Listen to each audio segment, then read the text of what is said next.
Ici, on se trouve à la porte Saint-Victor. Donc, il faut vous dire que Verdun, au Moyen-Âge, c'est une ville un peu spéciale, hein. On n'a pas de seigneur qui commande, c'est l'évêque qui commandait. Et nous étions dans le Saint-Empire romain germanique et c'était donc l'évêque, le seigneur de la ville. Ça va changer en 1648, au traité de Westphalie, au traité de Münster. La ville sera annexée par les Français et Vauban arrive à Verdun. Il inspecte ses murailles, il les juge un petit peu désuètes, donc il va les remanier et il va notamment créer la porte Saint-Victor, porte Saint-Victor qui avait notamment des grilles. Alors à l'époque, la ville, jusqu'à la Première Guerre mondiale, avait des grilles et on avait ouverture et fermeture des portes. Les grilles existent encore, ce sont les grilles qui vont notamment orner le parc de Londres, le stade de Verdun.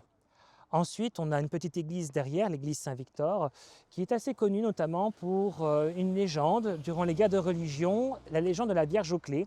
Donc il faut vous dire que Verdun était catholique et nous avons notamment des troupes huguenotes, donc protestantes, qui assiègent la ville de Verdun.